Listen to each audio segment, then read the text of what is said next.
ஊழியம்னா காசு இருந்தா செஞ்சிடலாம், இல்ல கொஞ்சம் திறமை இருந்தா செஞ்சிடலாம் அப்படின்லாம் நினைக்கிறார்கள்.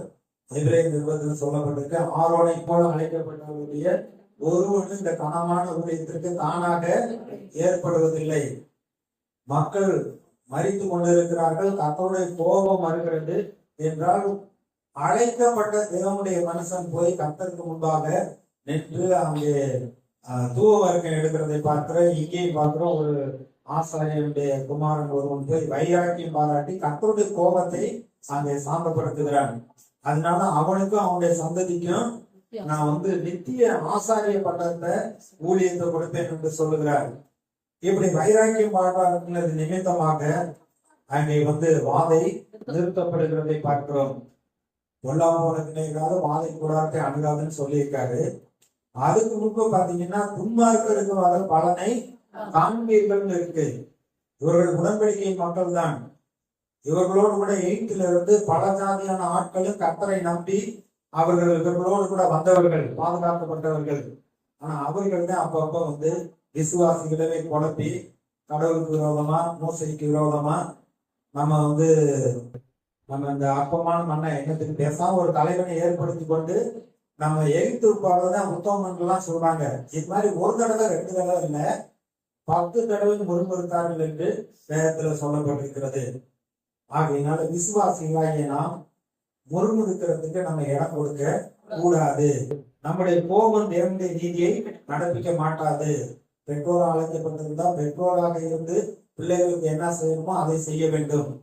பிள்ளைகள் பெற்றோருக்கு செய்ய வேண்டிய கடமையை செய்ய வேண்டும்.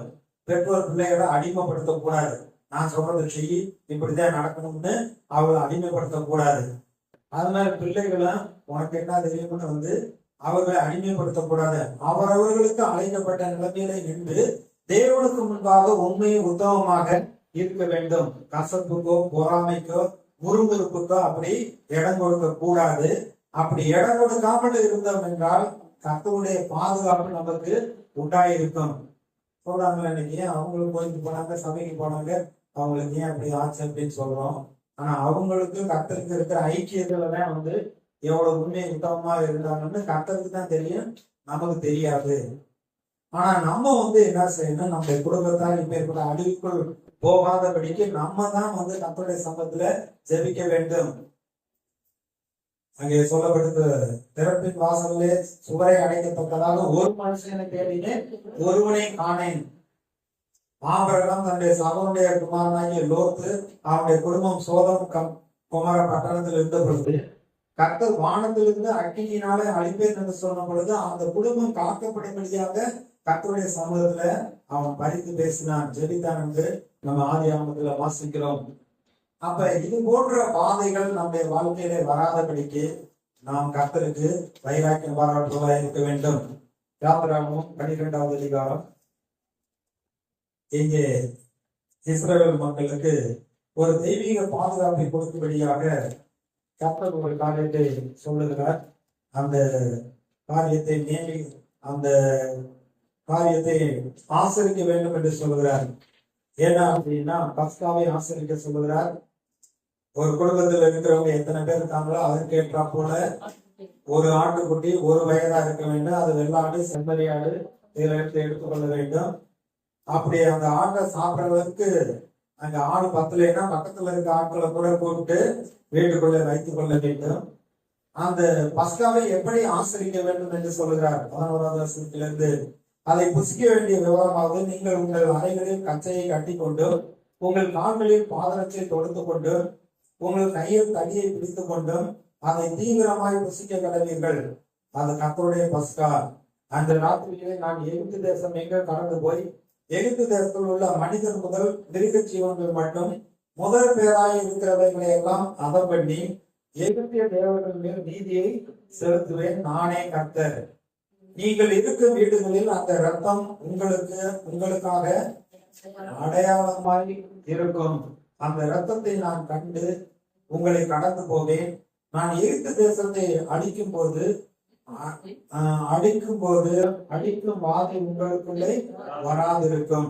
மறுபடியும் சொல்றார் 21வது பாருங்க. மோசே இஸ்ரவேல் மூப்பர் யாவரையும் அழைப்பித்து நீங்கள் உங்கள் குடும்பத்திற்கு தக்கதாக உங்களுக்கு ஆட்டுக்குட்டியை தெரிந்து கொண்டு பஸ்காவை அடித்து ஈசோப்பு கொழுந்துகளின்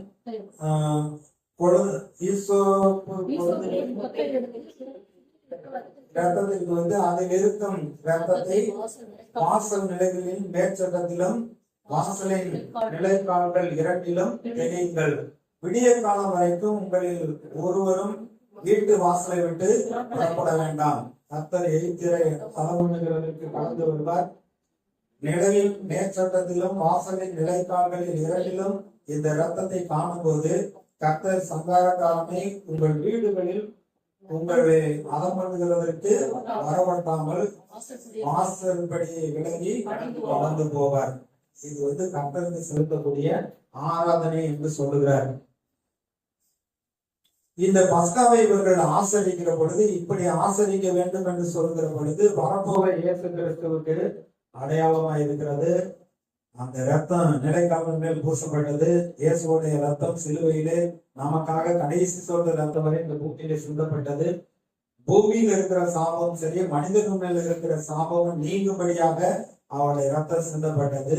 விசுவாசத்தினாலே இயேசுவின் ரத்தத்தில் நாம் அவருடைய ரத்தத்தின் மறைவுக்குள்ளாக நாம் இருக்க வேண்டும். உடன்படிக்கையின் புஸ்தகத்தை எடுத்து வாசித்து அந்த ஆட்டு ரத்தத்தை எடுத்து உடன்படிக்கையின் ரத்தம் இதுவே என்று ஜனங்கள் மீது மோசே தெளித்தான் என்று சொல்லப்பட்டிருக்கிறது. இன்னைக்கு கர்த்தருடைய பந்தியை ஆசரிக்கிற பொழுது அவருடைய ரத்தத்தை நாம் விசுவாசிக்கிற பொழுது அந்த ரத்தம் நம்மை பாதுகாக்கக்கூடியதா இருக்கிறது.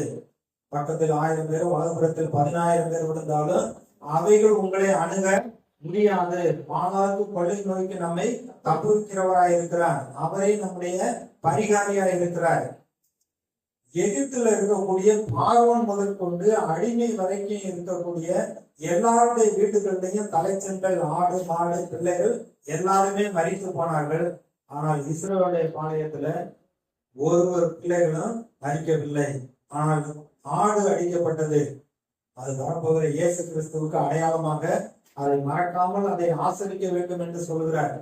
கச்சையை கட்டியிருக்கணும், அதே போல செருப்பு அணிந்திருக்கணும், கையில பணியை பிடித்திருக்க வேண்டும், தீவிரமாய் அதை புசிக்க வேண்டும், கசப்பான கீரையோடு புசிக்க வேண்டும். அதை விடிய காலம் வரைக்கும் வைத்திருக்க கூடாது. நீதியானது நெருப்புல சுட்டரிக்க வேண்டும், எலும்புகள் முறிக்க கூடாது அப்படின்லாம் சொல்லி இருக்கிறார். இயேசு கிறிஸ்து நமக்காக இப்படி பாடுபடுவார். அவருடைய ரத்தத்தின் மூலமாக நமக்கு பாதுகாப்பு உண்டாயிருக்கிறது. ஆகையினாலதான் சொல்லப்பட்டிருக்கு, பொல்லாப்பு உனக்கு நேரிடாது, வாழை கூடாரத்தை அணுகாது. இயேசுவின் ரத்தத்தினாலும் சாட்சியின் வசனத்தினாலும் அவனை நாம் மேற்கொள்கிறோம். இயேசு நன்மை செய்கிறவராக சொல்லிட்டு இருந்தார்.